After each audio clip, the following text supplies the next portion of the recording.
Hello friends, आज के इस वीडियो में हम बात करेंगे अमीकासिन एंटीबायोटिक की।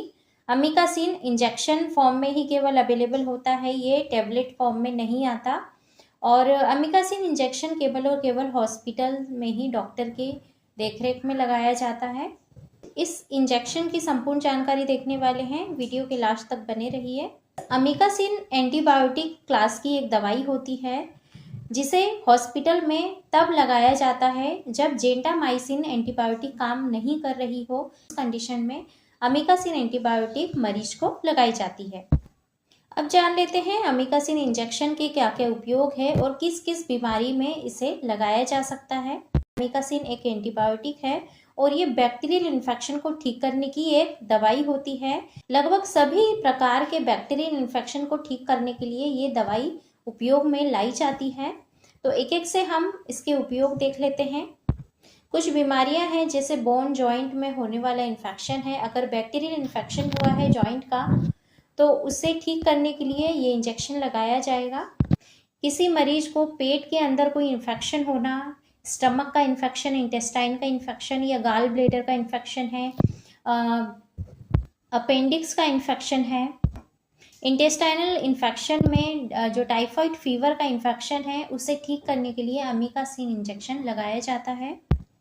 इसके अलावा ब्रेन और स्पाइनल कॉर्ड में होने वाला जो इन्फेक्शन होता है जिसे मेनिंजाइटिस कहा जाता है, तो इस इन्फेक्शन में मरीज को बहुत तेज दर्द होता है। तो उस स्थिति में भी जो अमीकासिन इंजेक्शन है डॉक्टर के द्वारा लगाया जाता है।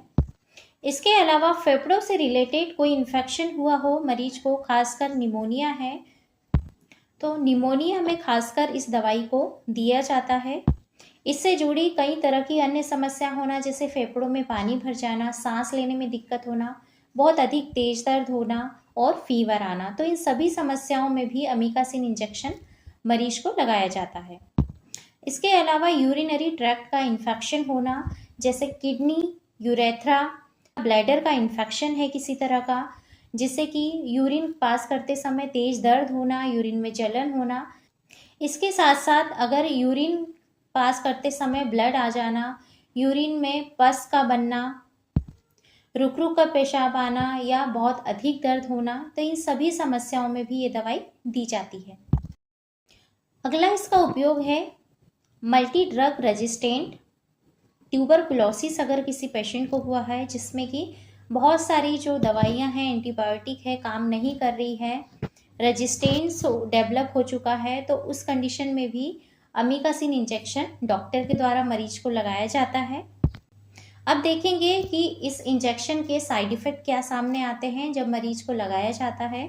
तो कुछ कॉमन साइड इफ़ेक्ट सामने आते हैं। किडनी संबंधित कुछ समस्या हो जाना, खड़े होने पर बैलेंस नहीं बना पाना, यूरिन में कुछ दिक्कतें आना जिसे यूरिन का कम आना, यूरिन रेड कलर की होना, जिस जगह पर इंजेक्शन लगाया गया है उस जगह पर प्रॉब्लम होना जैसे खुजली होना, रेडनेस होना, हाथ पैर कांप सकते हैं, सांस लेने में समस्या हो सकती है।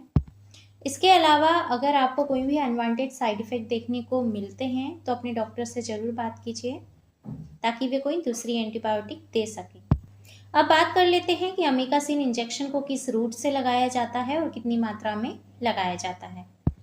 यह इंजेक्शन इंट्रावीनस यानी वीन्स में और इंट्रामस्कुलर यानी मसल्स में दोनों तरह से लगाया जा सकता है।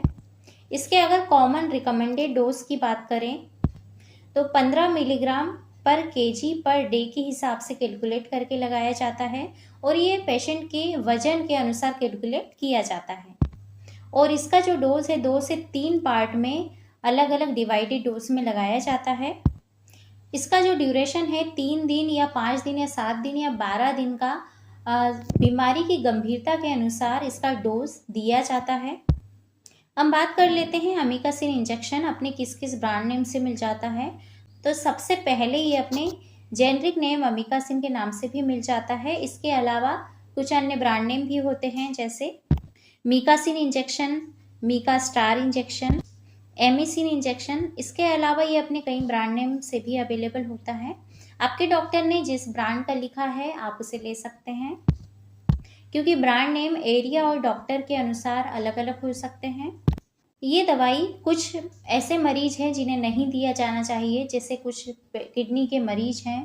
कुछ दवाइयों के साथ इसे नहीं दिया जाना चाहिए, जैसे फ्रूसेमाइड है, टॉर्सेमाइड है, जो कि एडिमा को ठीक करने वाली दवाइयाँ हैं। तो ये अगर दवाइयाँ चल रही हैं तो अपने डॉक्टर से बात करें, ताकि डॉक्टर ये दवाई ना लिख के कोई और दवाई प्रिस्क्राइब कर सकें और आपका इलाज सही ढंग से हो सके। आशा करती हूँ आज का वीडियो आपको ज़रूर पसंद आया होगा। ईश्वर से प्रार्थना है आप सभी स्वस्थ रहें, मस्त रहें। वीडियो पसंद आया हो तो वीडियो को लाइक कीजिए, शेयर कीजिए। Thanks for watching video.